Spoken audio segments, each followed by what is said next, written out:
Hai semua, balik lagi di channel kita. Akhir-akhir ini, pasti kalian sering dengar berita heboh. Dolar tembus Rp17.000, banyak yang langsung panik. Takut krisis lagi, kayak tahun 98. Tapi, tunggu dulu. Jangan keburu panik. Apa sih yang sebenarnya terjadi?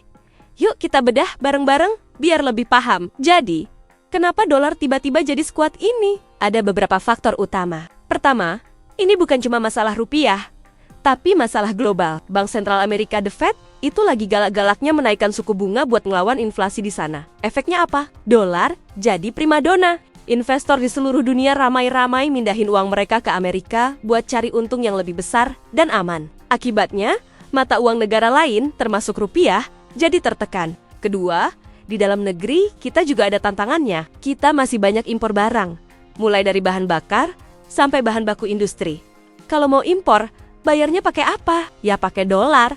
Permintaan dolar yang tinggi di dalam negeri ini juga ikut bikin nilainya naik. Ditambah lagi, ada juga faktor ketidakpastian global, seperti konflik geopolitik yang bikin investor jadi lebih hati-hati dan lari ke aset yang dianggap aman, yaitu dolar. Nah, terus pertanyaannya, apakah ini artinya ekonomi kita bakal ambruk? Santai. Situasinya beda banget sama tahun ke 1998. Sekarang, fundamental ekonomi kita jauh lebih kuat. Cadangan devisa kita masih tebal. Inflasi kita juga relatif terkendali. Bank Indonesia juga nggak tinggal diam. Mereka sudah melakukan berbagai langkah intervensi. Misalnya dengan menaikkan suku bunga acuan BI rate dan intervensi langsung di pasar falas untuk menstabilkan Rp15. Ini seperti rem darurat, supaya pelemahannya nggak terlalu dalam dan liar. Lalu, apa dampaknya buat kita sehari-hari? Tentu ada. Harga barang-barang impor, seperti elektronik, gadget, atau bahkan beberapa bahan makanan impor, kemungkinan besar bakal naik. Buat yang punya rencana liburan ke luar negeri, biayanya juga jadi lebih mahal. Tapi di sisi lain, ada juga yang diuntungkan loh. Para eksportir, misalnya, mereka kan dapat bayaran dalam dolar. Waktu ditukar ke rupiah, wah, untungnya jadi lebih banyak. Ini juga bisa jadi angin segar buat industri pariwisata kita.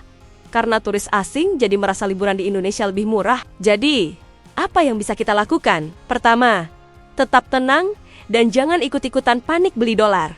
Kedua, ini momen yang pas buat kita lebih mencintai produk dalam negeri. Dengan mengurangi ketergantungan pada barang impor, kita bisa bantu mengurangi tekanan pada rupiah. Ketiga, buat yang punya cicilan dalam dolar, mungkin perlu dihitung ulang strateginya. Dan yang paling penting, kita harus tetap optimis dan percaya sama pemerintah dan Bank Indonesia yang terus bekerja keras menjaga stabilitas ekonomi kita. Intinya, pelemahan rupiah ini memang tantangan, tapi bukan akhir dari segalanya. Ekonomi kita punya fondasi yang kuat untuk bertahan. Yang penting, kita harus paham situasinya, bijak dalam mengambil keputusan keuangan, dan terus mendukung ekonomi dalam negeri. Semoga penjelasan ini bikin kalian lebih tenang dan tercerahkan ya. Terima kasih sudah nonton sampai akhir. Jangan lupa like, komen, dan subscribe biar nggak ketinggalan konten-konten menarik lainnya. Sampai jumpa di video berikutnya.